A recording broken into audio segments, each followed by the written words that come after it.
ভারতের যে বিভিন্ন জায়গাতে 59টি সিপিডব্লিউডি গেস্ট হাউস আছে, গুয়াহাটির সিপিডব্লিউডি গেস্ট হাউস তাদের মধ্যে অন্যতম।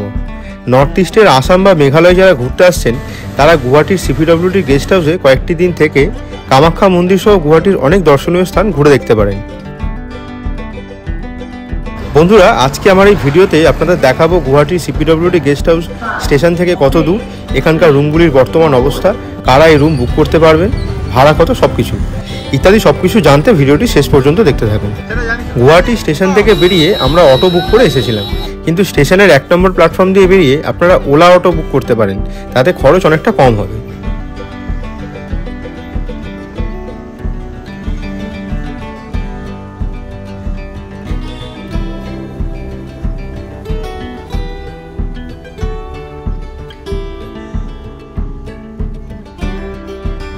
আমরা এখন চলে এসেছি গুয়াহাটি সিপিডব্লিউডি গেস্ট হাউসে।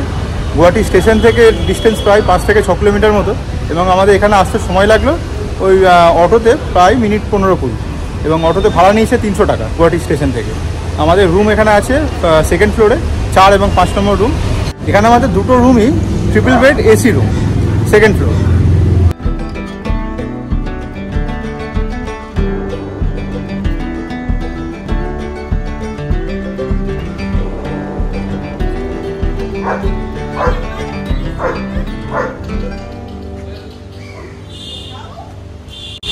এই যে বিল্ডিংটা দেখছেন, এটা হচ্ছে সিপিডব্লিউডি মেন বিল্ডিং।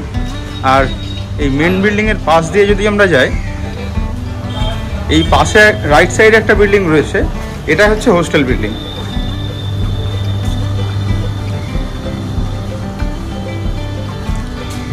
এই যে রাইট সাইডে যে বিল্ডিংটা, এটা হচ্ছে হোস্টেল বিল্ডিং। তো মেন বিল্ডিংটাই বেশি ভালো হোস্টেল বিল্ডিংয়ের তুলনায়, আমি এখানে কথা বলে জানলাম।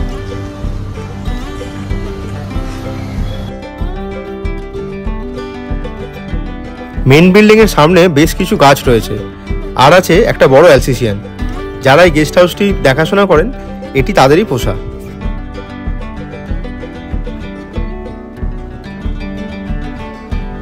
মেন বিল্ডিংয়ে ঢুকেই নিচে এখানে কমন বসার জায়গা এবং খাওয়ার জায়গা।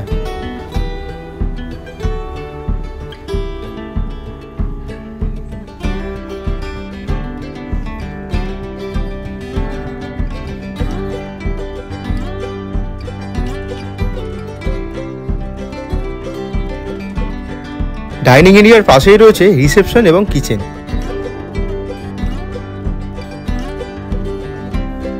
চলুন এবার উপরে যাওয়া যাক। আমাদের রুম আছে 2nd ফ্লোরে, এবং এখানে 1st ফ্লোরে আছে শুধুমাত্র 2টি রুম, এবং এই রুমগুলি ভিআইপি রুম। যারা অফিসার র্যাঙ্কের এমপ্লয়ি, এটা শুধুমাত্র তারাই বুক করতে পারবে।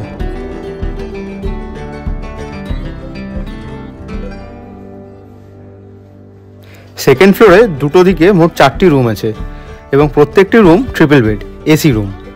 প্রত্যেকটি রুম একই রকমের। এখানে 4টে রুম থাকলেও ই সম্প্রদায় অ্যাপে যখন আপনারা রুম বুক করতে যাবেন, তখন অ্যাভেলেবেল রুম 3টেই দেখাবে, এবং সেগুলির নম্বর 3, 4 এবং 5। এটা রুম নম্বর 4। এখানে রয়েছে একটা ডবল বেড এবং একটা সিঙ্গেল বেড। এই রুমগুলোর ভাড়া সেন্ট্রাল গভর্নমেন্ট এমপ্লয়িদের জন্য 330 টাকা, এবং সেন্ট্রাল গভর্নমেন্ট এমপ্লয়িরা এই রুমগুলি 60 দিন আগে বুক করতে পারেন। এখানে একটা ড্রেসিং টেবিল আছে, টিভি আছে, দুটো চেয়ার, একটা টেবিল, এবং এই পিছনে আপনারা দেখতে পাবেন এখানে একটা ওয়ার্ড্রোব আছে, যেটা কিনা প্রচুর বড়। খুব সুন্দরভাবে আপনারা এখানে জিনিসপত্র রাখতে পারবেন, এবং সবথেকে বড় কথা হচ্ছে এখানে ঘরটাতে প্রচুর স্পেস রয়েছে। সুতরাং থাকার জন্য সিপিডব্লিউডি রুম দারুণ। তো আমরা এখানে খাবারের ব্যবস্থাটা এখন দেখলাম যে লাঞ্চে কিছু পাওয়া যাবে না, কিন্তু ডিনারে আমরা এখানে ভেজ থালি এবং চিকেন থালি দুটোই পাবো। ভেজ থালি করলে 100 টাকা এবং চিকেন থালি 150 টাকা। তো সেটা যখন আমরা খাবো তখন আপনাদের দেখাবো। আর একটি বিষয় যেটি অনেকেরই হয়তো জানা নেই, CPWD guest house central government এমপ্লয়িদের মতো যে কোনো স্টেট গভর্নমেন্ট এমপ্লয়িরাও বুক করতে পারেন, কিন্তু তারা কেবলমাত্র 15 দিন আগেই রুম বুক করার সুযোগ পান। তাই বেশিরভাগ ক্ষেত্রেই রুম পাওয়াটা একটু মুশকিল হয়ে যায়। এবং এই যে রুমগুলো দেখছেন স্টেট গভর্নমেন্ট এমপ্লয়িদের জন্য, এগুলির ভাড়া 630 টাকা।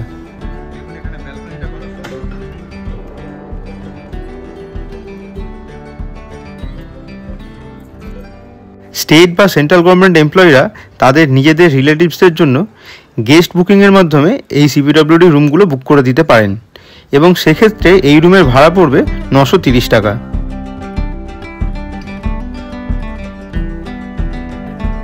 বন্ধুরা এখানে খাবারেরও ব্যবস্থা রয়েছে, কিন্তু যে কোনো খাবারের আগে এখানকার স্টাফদের আগে থেকে জানিয়ে দিতে হবে। যেহেতু আমরা বাইরের রেস্টুরেন্ট থেকে খাবার খেয়েছিলাম, তাই খাবারের ভিডিও আপনাদের দেখাতে পারলাম না।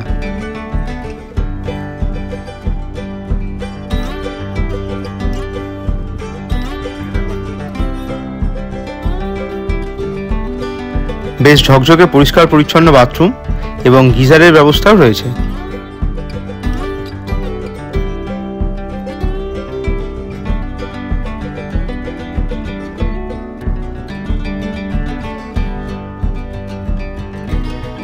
বন্ধুরা ই সম্পদা অ্যাপে সিপিডব্লিউডি রুম বুক করার পরে যে পিডিএফটি জেনারেট হবে সেটির একটি প্রিন্ট আউট নিয়ে আপনার অফিস থেকে সিগনেচার এবং স্ট্যাম্প করিয়ে নিয়ে আসতে হবে। সিগনেচার এবং স্ট্যাম্প বাদ দিয়ে কিন্তু পিডিএফটি ভ্যালিড নয়।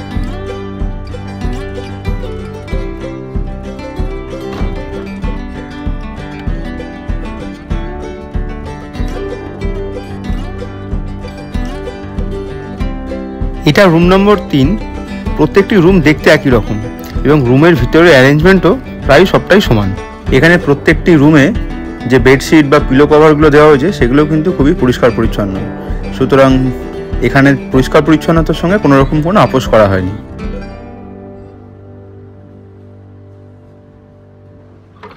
বারান্দাগুলিও বেশ খোলামেলা এবং যে রুমগুলো আপনাদের দেখালাম সেগুলিতে অনায়াসে 4 থেকে 5 জন থাকতে পারবেন।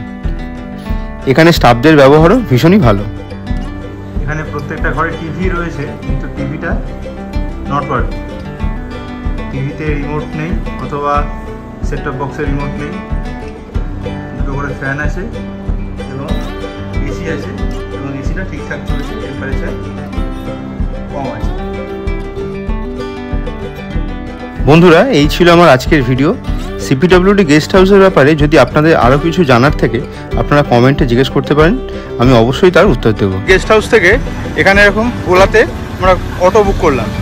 এই অটো বুক করে আপনারা খুব সহজে স্টেশন চলে যেতে পারেন, কারণ এখানে আর আলাদা করে বাস বা কিছু করার দরকার নেই। এই অটোতেই আমাদের সমস্ত লাগেজ ঢুকে গেছে।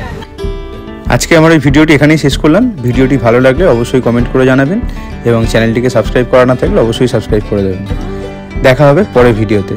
ভালো থাকবেন, সুস্থ থাকবেন।